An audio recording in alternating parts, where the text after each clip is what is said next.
وعلم آدم الأسماء كلها ثم عرضهم على الملائكة فقال أنبئوني بأسماء هؤلاء إن كنتم صادقين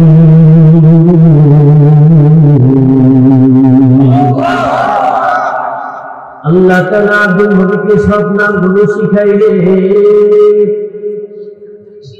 এরপরে ফেরেশতাদেরকে ডাকলেন, ফেরেশতাদেরকে ডেকে বললেন, তোমরা বলো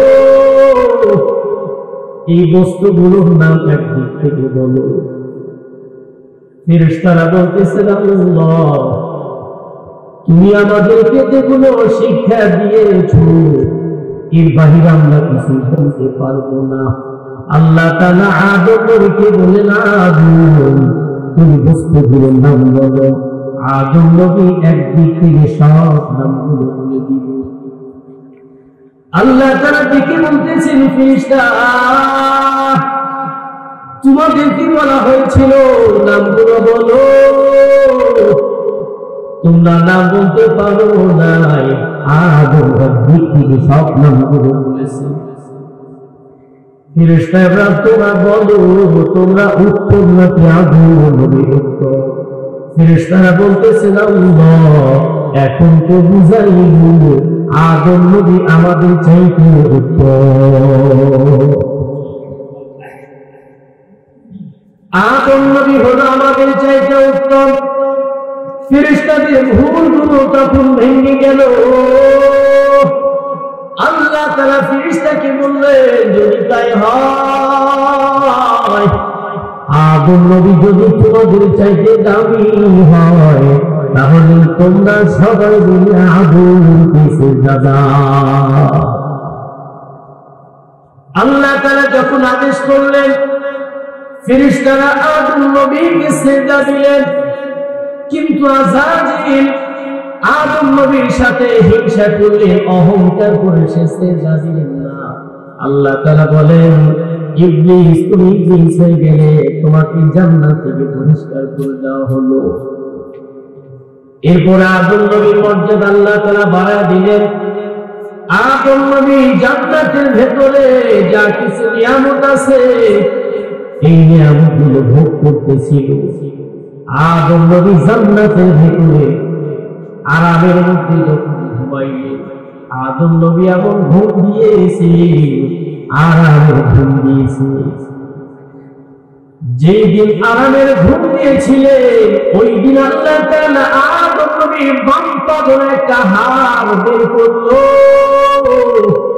বের করিয়া আল্লাহ তাআলা সুন্দর একটা রমণী বানাইলেন। সুন্দর একটা রমণী বানাইয়া আদম নবীর পাশে রাখলেন। আদম নবী ঘুম থেকে উঠে দেখতেছে সুন্দর একটা রমণী। আদম নবী আল্লাহকে দেখে বলেন, আল্লাহ এত সুন্দর রমণী কার জন্য তুমি বানাইছো?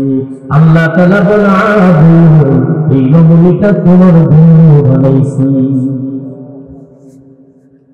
আল্লাহ তাআলা বলে, এটা কি আমার জন্য?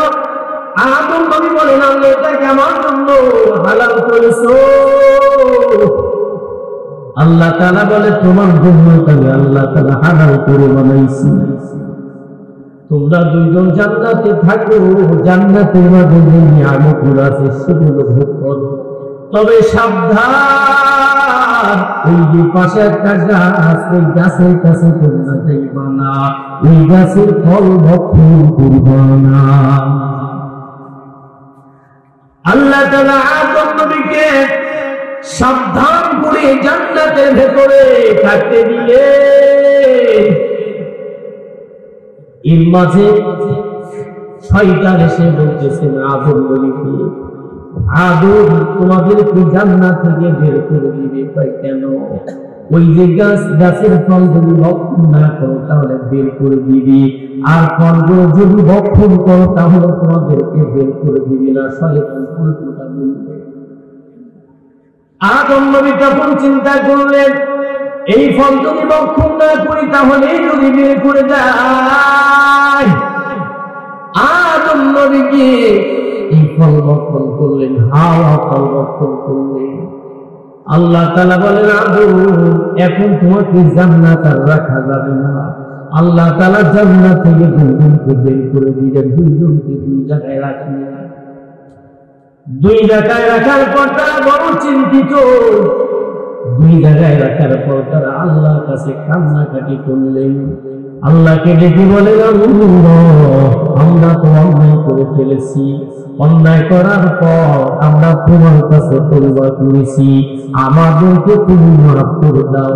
দীর্ঘদিন কান্নাকাটি করার পর আল্লাহ তাআলা জানা যায়, আদম হাওয়া তোমাদের কান্না আমি আল্লাহ তাআলা মঞ্জুর করলাম। তোমাদের কান্না মঞ্জুর করিয়া আবার তোমাদেরকে একত্রিত করে দিব। এ জীবনে না করিলাম বন্দেগী, গুনাহ করে কাটাইলাম জিন্দেগি, গুনাহ করে কাটাইলাম জিন্দেগি। তওবা করি আবার তওবা ভাঙিলাম,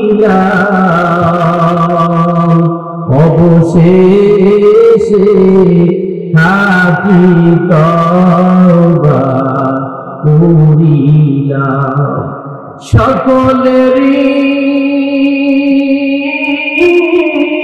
দরজা হতে ফিরিয়া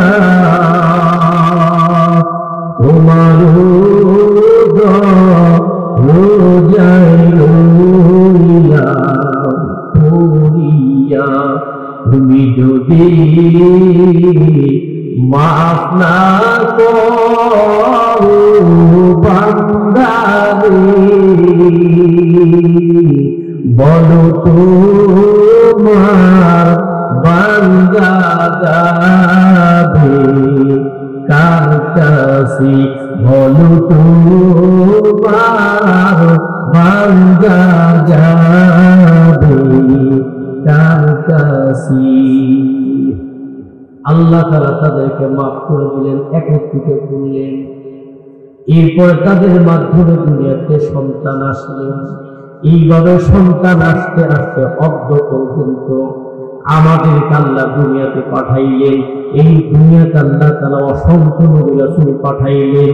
অসংখ্য নবী রাসূলের সবাই একটাই মিশন ছিল, তাদের দাওয়াত হলো তাওহীদের দাওয়াত। আমার নবী তাওহীদের দাওয়াত দিয়েছেন।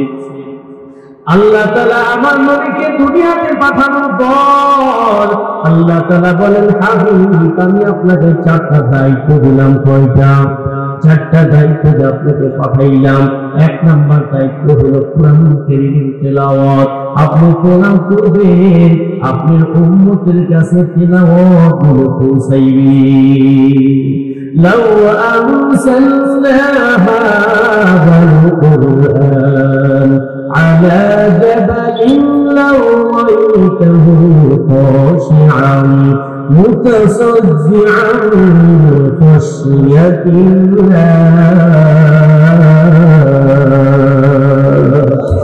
আল্লাহ তাআলা বলেন, কোরআন কারীমকে যদি পাহাড়ের উপর রাখতাম, এই পাহাড়টা ওজন সহ্য করতে পারত না। এই পাহাড়টা মাটির মধ্যে দিয়ে দায়িত্ব, জমিনকে যদি দায়িত্ব দেওয়া হতো, জমিন দায়িত্ব পালন করতে পারত না। আল্লাহ তাআলা আমার নবীকে দায়িত্ব দিয়েছে, মায়া নবী আমার সাহাবীদেরকে শিক্ষা দেওয়ার জন্য মসজিদ নববী নির্মাণ করলেন। মসজিদ নববী নির্মাণ করার পর মসজিদ নববীতে মায়া নবী সাহাবীদেরকে শিক্ষা দিয়েছেন।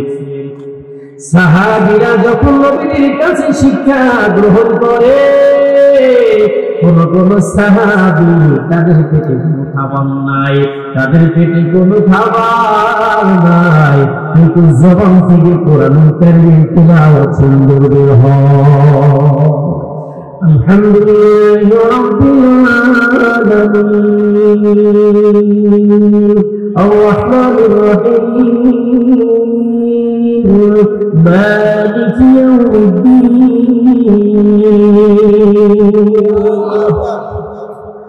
মসজিদে নববীর বারান্দায় সাহাবীদের তেলাওয়াত হযরত আবু হুরায়রা রাদিয়াল্লাহু তাআলা আনহু যিনি সবথেকে বেশি হাদিস বর্ণনা করেছেন। আবু হুরায়রা রাদিয়াল্লাহু তাআলা আনহু নাকে ইলম অর্জন করেন।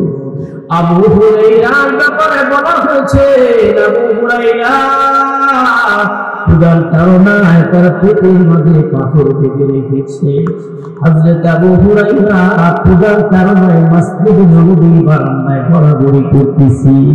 অন্যান্য সাহাবীরা মনে করছে আবু হুরায়রার বিবি রোগ হয়েছে। আবু হুরায়রা বলে, না, আমার তো বিবি রোগ হয় নাই, আমি ক্ষুধার কারণে মসজিদে নববীর বারান্দায় ঘোরাঘুরি করি। ইলমেরা এজাজ কারো দরবে হিসাব খলকিরা কারো দরবে বাসওয়াব। ইলমেরা এজাজ কারো দরবে হিসাব খলকিরা কারো দরবে বাসওয়াব। সাহাবীরা মসজিদে নববীর বারান্দায় লেখাপড়া করে। আমার নবীজি এত সুন্দর কণ্ঠ ছিল, মায়ানগর সুন্দর করে শিক্ষা দিত। নবীর এত সুন্দর চেহারা, যে নবীর চেহারা দেখার পর কাফেররা পর্যন্ত নবীর কাছে কালিমা পড়ে মুসলমান হইয়া যায়। মায়ার নবীর কাছে একদিন একজন এসেছে, নবীকে এসে বলেন, নবী আমার, আমি শুনেছি মুক্তা নবীর কেবলে মানুষের জন্ম হয়েছে, যার নাম হল মুহাম্মদ। আমি আপনার কাছে কালেমা পড়ে মুসলমান হইতে চাই। ওই ছেলেটাকে বললেন, তোমার নাম কি? জবাব দিলেন, আমার নাম হল আব্দুল উজ্জা। নবীজি তাকে কালেমা পড়ে মুসলমান বানায় দিলেন। এরপরে নবী বললেন, আজকে থেকে তোমার নাম আব্দুল উজ্জা বাদ করে দাও, আজকে থেকে তোমার নাম হবে আব্দুর রহমান, আজকে থেকে তোমার নাম হবে আব্দুল্লাহ। মায়ার নবী আমার আব্দুল উজ্জাকে কালিমা পড়ে মুসলমান বানায় দেয়। আব্দুল উজ্জা তারপরে বাড়িতে চলে যায়। আব্দুল উজ্জার মা নাই, আব্দুল উজ্জার বাবাও নাই।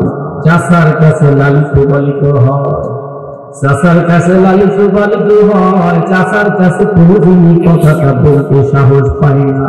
হঠাৎ করে একদিন তিনজন একসাথে খেতে বসছে। খেতে বসার পর চাচা খাবার গুলো খাইতেছে, কোনো টেনশন নাই, কোনো টেনশন নাই।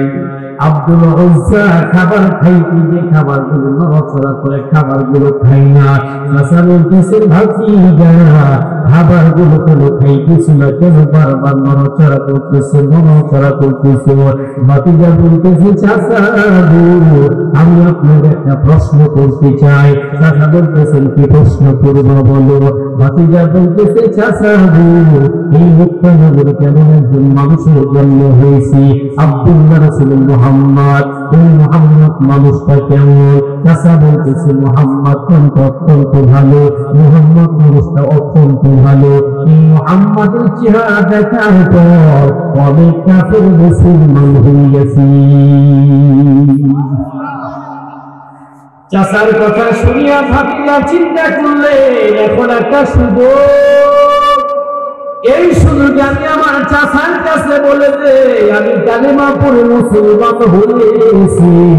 এবার ভাতিজা চাচার কাছে বলতেছেন, চাচা গো, আমি আপনার কাছে বলতে সাহস পাই না, যেহেতু আপনি বলেছেন আব্দুল্লাহ রাসূল মুহাম্মদ ভালো মানুষ, সেহেতু আমি আপনার কাছে বলতে চাই, আব্দুল্লাহ রাসূল মুহাম্মদের কাছে আমি কালেমা পড়ে মুসলমান হয়েছি। এই কথা বলতে দেরি হয়। চাচা খাইতে বসছিলেন, খাবার প্লেট থেকে বসার থেকে দাঁড়িয়ে গেলে, দাঁড়িয়ে ভাতিজাকে বলতেছে, ভাতিজা তুমি যদি মুহাম্মাদের কাছে কালেমা পড়ে মুসলমান হয়ে যাও, তাহলে তুমি আমার বাড়ি থেকে বের হয়ে যাও, আর না হয় তুমি কালেমাটা তাকে ফিরাইয়া দাও। ভাতিজা বলতেছে, চাচা যে কালেমা পড়েছি সেই কালেমা কখনো ভুলা যাবে না, তুমি যদি পারো তাহলে তোমার বাড়ি থেকে আমাকে তাড়াইয়া দাও। চাচা বলতেছে, ভাতিজা তোকে আর এই বাড়িতে থাকতে দিব না। চাচা ভাতিজাকে বাড়ি থেকে তাড়া দেয়। ভাতিজা যখন বাড়ি থেকে বের হয়ে মুখটার দিকে রওনা করেছে, পিছন দিক থেকে চাচা দেখে তার ভাতিজা একটু দাঁড়া। ভাতিজা যখন দাঁড়ায় গেলেন, ভাতিজাকে বলতেছেন তোর শরীরের মাঝে যে পোশাক আছে পোশাকটা খুলে দিয়ে। এবার ভাতিজার শরীরের মাঝে একটা চাদর ছিল, চাদরটা খুলে দিয়েছে। কিছু দূর যাওয়ার পর আবার ডাকতে বলতেছেন তোর শরীরের মাঝে যে আরো পোশাক আছে সেগুলো খুলে দে।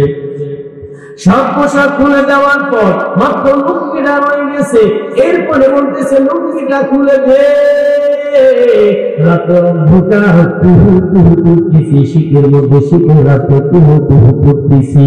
এই অবস্থায় সব পোশাকগুলো যখন খুলে দিলেন, এরপর ভাতিজা চিন্তা করলে এই অবস্থায় বহুদিন দরবার কেমন যাইব। এরপরে ভাতিজা চিন্তা করলে আমার তো সকাল মা আছে, আমি আমার মার কাছে গিয়ে বলবো মা তো সন্তানের প্রতি অবশ্যই মায়া আছে, আমার মা যদি ছোট্ট একটা কাপড় দেয় এই কাপড়টা পরিধান করে নতুন নতুন দরবারে যাব। এবার মার কাছে গিয়ে বলতেছি, মা গো আমাকে ছোট্ট একটা কাপড় দাও। মা ছোট্ট একটা কাপড় টুকরা দিলে, এই ছোট্ট কাপড় টুকরা দিয়ে আব্দুল উজ্জা পরিধান করলে, পরিধান করে নবীজির দরবারের দিকে যাইতেছে। রাত্রিতে মসজিদে নবীর পাশে দাঁড়াইয়া নবীর হুজরার সামনে দাঁড়াইয়া ডাকতেছেন, নবী আমার বাইরে এসে দেখতেছেন আব্দুল উজ্জা কুহু কুহু করতেছি। আব্দুল উজ্জাকে দেখে বলতেছেন, তুমি কে? আব্দুল উজ্জা বলতেছেন, নবী গতকালকে আমি আপনার কাছে এসেছিলাম, আমার নাম হলো আব্দুল উজ্জা, আমি আপনার কাছে কালিমা পড়ে মুসলমান হয়েছি। মুসলমান হওয়ার পর আপনি আমার নামটা পরিবর্তন করে দিয়েছে, আপনি আমার নাম দিয়েছেন আব্দুল্লাহ। মায়া নবী দেখে বলতেছেন, আব্দুল্লাহ তুমি যেহেতু মুসলমান হয়েছো সেহেতু তোমার স্থান তো বাহিরে নয়, এই মুহূর্তে তুমি মসজিদে নবীতে প্রবেশ করো। এমন আয়াতি নবী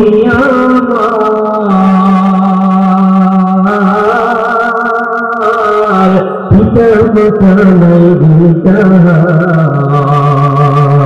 তারপরও তো তোমার মাতাকে বেশি মনে নবী বিলে কি দাঁড়াবে তুলসী গাছের জানি, নবী বিলে কি দাঁড়াবে তুলসী গাছের জানি।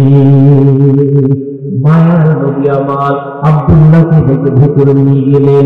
আব্দুল্লাহকে ভিতরে নেওয়ার পর আব্দুল্লাহকে বলতেছেন, আব্দুল্লাহ তুমি সদস্যদের সাথে থাকবা, তুমি কোরআনুল কারীম শিক্ষা করবা। আব্দুল্লাহকে যখন কোরআনুল কারীমের তেলাওয়াত করতে দেয়, আব্দুল্লাহকে জোরে তেলাওয়াত করে। আব্দুল্লাহ তেলাওয়াতের জন্য বাকি সাহাবীরা ঘুমাইতে পারে না। বাকি সাহাবীরা বলতেছে, নবী গো আপনি এমন একজন সাহাবীকে নিয়ে আসছেন যার কোরআন তেলাওয়াতের আওয়াজ আমরা ঘুমাইতে পারি না। মায়া নবী বলতেছে, ইয়া আব্দুল্লাহ তেলাওয়াত করে, ইয়া আব্দুল্লাহ তেলাওয়াত আমার আল্লাহ তাআলা শুনতে পায়। আল্লাহ আল্লাহ আল্লাহ আল্লাহ আশিকু কাতম है ये इलाही तू मेरा माबूद है, ये इलाही तू मेरा मासूद है। আব্দুল্লাহ মসজিদে নববী বারান্দার মধ্যে তেলাওয়াত করে কিছুদিন যাওয়ার পর মায়ার নবী আমার সাহাবীদের কাছে ঘোষণা করতেছি, অল্প কিছুদিন পরে তাবুকের যুদ্ধে যাব। তাবুকের যুদ্ধে যাওয়ার জন্য যে অর্থগুলো লাগবে তোমরা কেউ কেউ অর্থ দিতে পারবা। সাহাবীদের মাঝ থেকে কেউ কেউ দান করতেছেন, কেউ দান করতেছেন, কেউ দান করতেছেন। আব্দুল্লাহ দেখি বলেন, নবী আমার আমার বাবা নাই, আমি আব্দুল্লাহ হল ইয়াতীম। আমাকে ইয়াতীম অবস্থা আমার মা আমার বাবা দুনিয়া থেকে বিদায় হয়। আমার চাচা আমাকে কোনো খবর দেয় নাই, আমার চাচা আমাকে বাড়ি থেকে তারা দিয়েছে, আমার চাচা আমার চরম পোশাকটা পর্যন্ত দেয় নাই। আমার তো মন চায় আপনার কাছে কিছু দান করে তাবুকের যুদ্ধের চাই। আব্দুল্লাহকে দেখে বলতেছে, আব্দুল্লাহ তোমার কিছু দিতে হবে না, আমি নবী জানি তোমার কাছে কিছু না।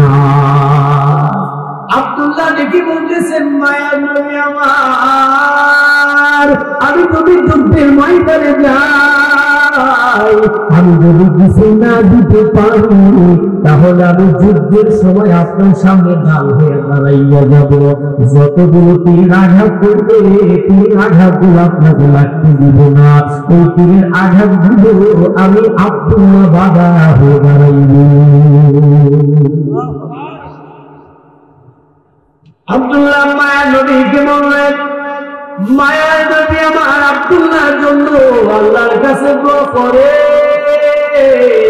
যে আব্দুল্লাহ আমাকে আশ্রয় দিস। আব্দুল্লাহ কথা বলছি, আব্দুল্লাহর জন্য আল্লাহর কাছে দোয়া করতেছেন, আল্লাহ এই আব্দুল্লাহ যখন মৃত্যুবরণ করবে এই আব্দুল্লাহর মৃত্যু যেন শহীদের মৃত্যু না হয়। আব্দুল্লাহ ডেকে বলতেছেন, মায়া নবী আমার, আমি তোমার শহীদের মৃত্যু কামনা করি, আপনি কেমন নিষেধ করছে আমার যেন শহীদের মৃত্যু না হয়। মায়া নবী বলতেছে, তোমার শহীদের মৃত্যু আমি কামনা করি না। ওই যুদ্ধের দিনটা পার হয়ে গেল, আব্দুল্লাহ শহীদ হয় নাই। কিছুদিন পর আব্দুল্লাহ শরীরে জ্বর উঠে গেল, আব্দুল্লাহ শরীরে জ্বর উঠে আব্দুল্লাহ দুনিয়া থেকে বিদায় হয়ে গেল। মায়া নবী বলতেছেন, সাহাবীরা আব্দুল্লাহকে তোমরা গোসল দাও, আব্দুল্লাহকে তোমরা কাফনে কাপড় পরিধান করাও, এই ঘরে মাথার মধ্যে নিয়ে যাও। আব্দুল্লাহকে গোসল দেওয়া হলো, আব্দুল্লাহকে গোসল দেওয়া ময়দানে যখন নিয়ে যাওয়া হলো, ময়দানে নামার পর যখন জানাজা নামাজটা পড়াইলি, মায়া নবী বলতেছে, আব্দুল্লাহ নামাজে জানাজা তুই ইমামতি করবি না, আমি নবী নিজে ইমাম হইয়া জানাজা পড়াইবি। মায়া নবী আমার আব্দুল্লাহ লাশের পাশে দাঁড়াইয়া সাহাবীদেরকে বললেন, তোমরা পেছনের দিকে দাঁড়ায় যাও। সাহাবীরা পেছনের দিকে দাঁড়ায় গেলেন। আমার নবীর অনুমতিতে আব্দুল্লাহ জানাজা নামাজটা পড়া হলো। আব্দুল্লাহ জানাজা নামাজ পড়ার পর আব্দুল্লাহকে কবর দেওয়ার জন্য যখন কবরস্থানের দিকে নিয়ে যাইতেছি, এমন সময় সকল সাহাবী জমিনের মধ্যে দুটি পা ফেলে কবরস্থানের দিকে যাইতেছে। মায়ার নবী আমার জমিনের মধ্যে দুটি পা ফেলতে পারে না।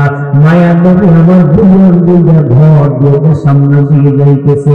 হযরত ওমর বলতেছেন, নবী আমার, আমরা তো স্বাভাবিক পর্যায়ে জমিনে পা ফেলে সামনের দিকে যাইতেছি, নবী আমার আপনি কেন পা ফেলতে পারেন না? আপনি দুনিয়ার দিকে ভর দিয়ে যাইতেছে। মায়ার নবী দেখতে বলতেছিল, আমি নবী যা দেখতে পাই তোমরা তা দেখতে পাও না। হযরত ওমর বলতেছে, নবী গো আপনি কি দেখতে পারেন? মায়া নবী বলতেছেন, ওমর এই আব্দুল্লাহ যখন জানাজা নামাজ পড়া হয়, জানাজা নামাজের জন্য আসমান থেকে আল্লাহ তাআলার হাজার হাজার ফেরেশতা এসেছিল। আব্দুল্লাহ জানাজা নামাজ পড়ানোর পর কবরস্থানে থেকে যখন লাশটা নিয়ে যাইতেছে, তোমরা কি দেখো, তোমরা কি দেখো জমিনের মধ্যে কতগুলো ফেরেশতা। আমি যখন জমিনের দিকে তাকাই আমি শুধু ফেরেশতার পাখাগুলো দেখতে পাই, ফেরেশতার পাখাগুলো দেখতে পাই। আমি যদি ইচ্ছা করে কাউকে কষ্ট দিতে চাই না, আমি ফেরেশতাদের পাখাগুলো সরাইয়া সরাইয়া বুড়িয়াগুল ভরে কবরস্থান দিয়ে যাই। মৌতু কাসির কুল্লু নাসির শারবু ভগর পাইতি কুল্লু নাসির দাখিলু। মায়ের নবী আমার কবরস্থান দিকে যাইতেছিল। কবরস্থানে যাওয়ার পর আব্দুল্লাহকে যখন কবরস্থ করবে, মায়া নবী বলতেছেন আব্দুল্লাহকে কবর দেওয়ার জন্য আমি নবী নিজের কবরের ভেতরে নামবো। মায়া নবী আমার কবরের মধ্যে যখন নামবে, কবরের মধ্যে নামার পর মায়া নবী বলতেছেন আমার হাতের মধ্যে আব্দুল্লাহ লাশটা দাও। নবীর হাতের মধ্যে লাশটা দেওয়া হলো। লাশটা দেওয়ার পর নবী হাতে কবরের মধ্যে যখন লাশটা রাখলেন, হঠাৎ করে কবরস্থানের এক প্রান্তে থেকে কান্নার আওয়াজ আসতেছে। মায়ের নবী আবার বলতেছেন সাহাবীরা কবরস্থানের এক কোণা থেকে কেউ গুনগুন করে কান্না করতেছে। গুনগুন করে কান্নার আওয়াজ, কে কান্না করে বলে? একজন সাহাবী বলতেছে নবী গো আপনার একেবারে কাছে সাহাবী হযরত আবু বকর কান্না করতেছি। আবু বকরকে ডেকে বলেন নবী আমার। আবু বকরকে মায়া নবী ডেকে বলতেছেন আবু বকর কেন তুমি কান্না করো? আবু বকর বলতেছে নবী গো আমি কেন কান্না করি? আজকে যদি আব্দুল্লাহ লাশ না হইয়া আমি আবু বকর লাশ হইতো, আমি আবু বকর ধন্য হয়ে যাইতাম। কেন ধন্য হয়ে যাইতাম? আমি আবু বকর কতদিন যেন মারা যাইব। আমি আবু বকর কবর নবী আপনার হাতের মুষ্টি মাটি পড়বে না, এজন্য আমি আবু বকর কবর করতেছি। মায়া নবী আমার আবু বকরকে ডেকে বলেন আবু বকর কোন সাহাবীর উপর আল্লাহ তাআলা সন্তুষ্ট হয়েছে রাদিয়াল্লাহু আনহু ওয়া রাদিয়া আনহু, যাদের উপর আল্লাহ তাআলা সন্তুষ্ট হয়েছে তারাও তো আল্লাহর উপর সন্তুষ্ট হয়েছে। এরপর আল্লাহ তাআলা সাহাবীদের উপর সন্তুষ্ট হইয়া এই দুনিয়াতে 10 জন সাহাবীকে জান্নাতে সার্টিফিকেট দিয়েছে। মায়া নবী আমার আবু বকরকে ডেকে বলেন আবু বকর তুমি হলো 1 নাম্বার। আবু বকর কয় নাম্বার? আপনাদের খারাপ লাগতেছে? রাত তো বেশি হয়ে গেছে, উঠে চলে যাচ্ছে। চলে যায় কয়েকজন আছে চলবে কিছু করে আগে দেওয়া দরকার ছিল ভাই।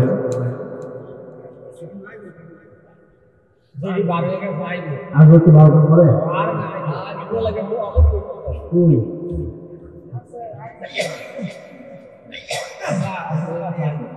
চলবে কিছুক্ষণ। মায়ার নবী আমার বলতেছেন আবু বকর আল্লাহ তাআলা তোমাকে জান্নাতের সার্টিফিকেট দিয়েছে, এরপর তুমি কেন কম্বন করো? আবু বকর বলেন নবী যে আল্লাহ তাআলা আবু বকরের ইবাদত পছন্দ করিয়া আল্লাহ তাআলা আমাদের জান্নাত লিখে দিয়েছেন। ওই আল্লাহ তাআলা যদি বলে আবু বকর তোর ইবাদত আর পছন্দ হয় না, আল্লাহ তাআলা যদি বলে আবু বকর তোর জান আমি দিয়ে দিলাম, তোর মাল আমি দিয়ে দিলাম, আমার জান্নাত আমাকে দিয়ে দিয়ে। মায়ের নবী বলতেছেন আবার আবু বকর কেন তুমি কম্বন করো? আবু বকর বলতেছে আল্লাহ তাআলা বলেন ইন্নাল্লাহা আশতারা মিনাল মুমিনিনা আনফুসাহুম ওয়া আমওয়ালাহুম বিআন্না লাহুমুল জান্নাহ। আল্লাহ তাআলা বলেছেন মুমিনের জান এবং মালের পরিবর্তে আল্লাহ তাআলা জান্নাত দান করেছে। আবু বকর বলতেছেন নবী আল্লাহ তাআলা বলেছেন মুমিনের জান এবং মালের পরিবর্তে আল্লাহ তাআলা জান্নাত দিয়েছে। আল্লাহ তাআলা যদি বলে আবু বকর তোর জান তুমি আমি, তোর মন তুমি, আমার জান্নাত আমাকে দিয়ে দে। আবু বকর বলে, আল্লাহ তাআলা জান দিতে পারবে, মাল দিতে পারবে, আমি আবু বকর ক্ষমতা নাই, আমি আবু বকর আল্লাহকে জান্নাত দিতে পারবো না। হযরত আবু বকরের জন্য কান্না করে। আবু বকর ছিল যে ব্যবসায়ী মানুষ, কাপড়ের ব্যবসা করতো। একদিন এক মহিলার কাছে একটা কাপড় বিক্রি করেছি, কাপড় বাড়িতে নিয়ে গেছি।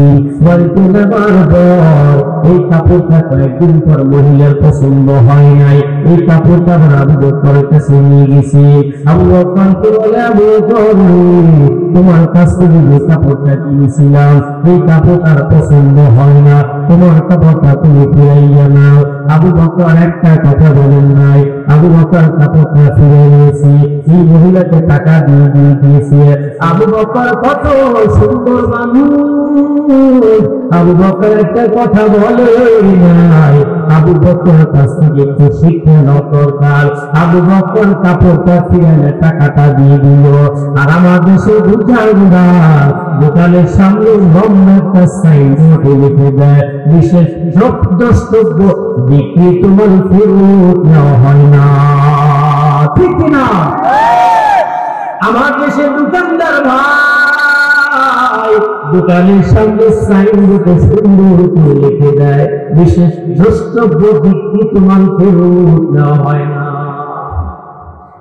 আমার দেশের দোকানদারের স্বভাব আর আবু বকরের স্বভাব। আমার দেশের দোকানদারের ঈমান, হযরত আবু বকরের ঈমান। হযরত আবু বকর বলতেছে, নবী আমার, আমি এজন্য আল্লাহ তাআলার কাছে ইবাদত করি। এই মহিলা আমার কাছে কাপড় কিনেছে, কাপড় পছন্দ হয় না, ফিরে দিয়েছি। আল্লাহ তাআলা যদি বলে, আবু বকর ইবাদত আমার পছন্দ হয় না, আমার জান্নাত আমাকে দিয়ে দিন। সাহাবীরা আল্লাহর কাছে কান্না করতো, সাহাবীরা কান্না করতো। কোন রাত্রে চলে যাইত, কোন সাহাবী ঘর দরজা বন্ধ করে শুধু কান্না করতো। সাহাবীদেরকে বলা হইত, কেন তোমরা কান্না করো? তারা বলে, আল্লাহ তাআলা যদি আমাদের উপর বেজার হইয়া যায়, আল্লাহ তাআলার বেজারের জন্য আমরা রাতের অন্ধকারে কান্না করি। মায়া নবী আবার বলতেছে, আমার কাছে কত সাহাবী এসে আমার কাছে কথা বলে চলে যায়, আবার আমার কাছে আসে, আবার আমার কাছে আসে। মায়ার নবীর একজন সাহাবী নাম হলো সালাবা। এই সালাবা নবীর কাছে এসে কথা বলে আবার বাড়িতে চলে যায়। এই সালাবার ব্যাপারে নবীজি বলতেছি, সালাবা আমার কাছে যখন আসে তখন আমি কোন জায়গায় পাঠাই, আবার আসার পর কোন জায়গায় পাঠাই। একদিনে ঘটনা, সালাবাকে কোন এক জায়গায় পাঠাইছিলেন, বাজারে পাঠাইছিলেন। বাজারে যাওয়ার সময় প্রবল দিকে বাতাস আসতেছিল। ওই বাতাসের মধ্যে একজন মহিলা রাস্তার পাশে গোসল করতেছিল। ওই মহিলা যেখানে গোসল করতেছিল চোখে কাপড় বেঁধা দেওয়া ছিল। প্রবল দিকে বাতাস একদিন ছিল, কাপড়টা উঠে গেল। এবার সালাবা মহিলার গোসলের দিকে নজর করেছি। নজর করার পর যখন আবার তার চোখটা ঘুরে নিয়েছে, সালাবা তখন চিন্তা করলেন, মায়া নবী আমার আমাকে বাজারে পাঠাইলো। হঠাৎ করে আমার নজর দিকে নাগানি ঢুকে গেল, আমার চোখটা নাপাক হয়ে গেল। এই মুহূর্তে যদি আমি নবীর কাছে যাই, আল্লাহ তাআলা জিবরাইলের মাধ্যমে জানিয়ে দিবে, ও পয়গম্বর আপনার দরবারে সালাবা থাকে। এই সালাবা তো ভালো না, এই সালাবা চোখটা তো নষ্ট হয়ে গেছে, এই সালাবাটা আপনার দরবার থেকে বিদায় করে দেন। মায়া নবী আমার আমাকে যখন বিদায় করে দিবে আমি তখন লজ্জা পাবো। সালাবা বলতেছে, নবীর কাছে যাব না, এখান থেকে যদি বাড়ি যায়, বাড়িতে যাওয়ার পরে মায়ার নবী আমার আমাকে তালা করে বের করে নবীর কাছে নিয়ে যাবে। নবীর কাছে কি জবাব দেবো? কোনো জবাব দিতে পারবো না। এবার সাহাবা চিন্তা করলেন, আমি কোথায় যাবো? একটা সিদ্ধান্ত বের করলে সাহাবা বলতেছে আমি নবীর কাছে যাব না, আমি বাড়িতে যাব না, আমি পাহাড়ের টিলায় যাব। পাহাড়ের টিলায় যাওয়ার পর সাহাবা কান্না করতেছে, আল্লাহ তাআলাকে ডাকে, আল্লাহ আমি সাহাবাকে অন্যায় করেছি, আমাকে তুমি মাফ করে দাও, আমাকে তুমি মাফ করে দাও। সাহাবা শুধু কান্না করে, শুধু কান্না করে, শুধু কান্না করে। সাহাবার খাবার বন্ধ, সাহাবা কিছু খায় না, আল্লাহ তাআলার কাছে শুধু কান্না করে, শুধু কান্না করে, শুধু কান্না করে। সাহাবা না খাইতে খাইতে তাদের গোশতগুলো শুকিয়ে গেছে। এইভাবে যাইতে যাইতে প্রায় 20 দিন চলে গেল, মতন করে 1 মাস চলে গেল। 1 মাস পরে মায়ের নবী আবার সাহাবীর সাথে কথা বলতেছে, ডাইনি বাড়ি তাকাইয়া সাহাবাকে দেখতে পাই না। নবী আমার হযরত ওমরকে দেখে বলতেছিল, ওমর সাহাবা কানে দেখি না, সাহাবা কোথায় গেল? হযরত ওমর দেখে বলতেছে, নবী আমার আপনার সাহাবার খবর নেন। 1 মাস যাবৎ সাহাবা কান্না তালাশ করে পাই না। মায়ের নবী বলতেছে, সাহাবাকে তোমরা তালাশ করে নিয়ে আসো। এবার সাহাবাকে তালাশ করতে যায়, সাহাবীরা তালাশ করে সাহাবাকে খুঁজে পায় না। খুঁজতে খুঁজতে একটা পাহাড়ের কাছে যায়। পাহাড়ের কাছে গিয়ে দেখে কয়েকজন রাখাল, আল্লাহ খাল বলতে দেখি বলতেছে, তোমরা কি সাহাবা একজন সাহাবীকে দেখেছো? রাখালেরা বলতেছে, আমরা সাহাবা কোনো সাহাবীকে চিনি না, আমরা তো তাকে দেখি নাই। রাখালরা বলতেছে, তবে ওই যে পাহাড়ের টিলায় একজন যুবক প্রতিদিন এসে শুধু কান্না করে, শুধু কান্না করে, আমরা এটাই বলতে পারি, এছাড়া কিছু বলতে পারি না। হযরত ওমর বলে, তাহলে পাহাড় টিলায় কি সে এখন আছে? বলতেছে না, সে পাহাড় টিলায় আসবে। হযরত ওমর ওখানে অপেক্ষা করলেন। এরপরে সাহাবা পাহাড়ের টিলায় চলে আসছে। পাহাড়ের টিলায় আসার পর হযরত ওমর সাহাবার দিকে তাকাইছে। সাহাবার দিকে তাকানোর পর সাহাবাকে চিনতে পারা যায় না। সাহাবার গালের মধ্যে কোনো দোস্তু নাই। এরপরে সামনে দিয়ে সাহাবাকে ডাকি, তোমার নাম কি? সাহাবা। আমার নাম সাহাবা। তোমার জন্য নবী আমার বেকুল হয়ে গেছে, তুমি চলো, তোমার জন্য মায়ের নবীর অন্তর মহাব্বতে আগুন জ্বলে। সাহাবা বলতেছে, নওয়াজে আমার দুটা চোখ নাপাক হয়ে গেছে। এই নাপাক চোখ হইয়া আমি কি করে মায়ের নবীর দরবারে যাব? এই অবস্থায় নবীর দরবারে যাইতে পারবো না, নবীর দরবারে যাব না। হযরত ওমর বলতেছে, সাহাবা অবশ্যই তোমাকে নবীর কাছে যাইতে হবে।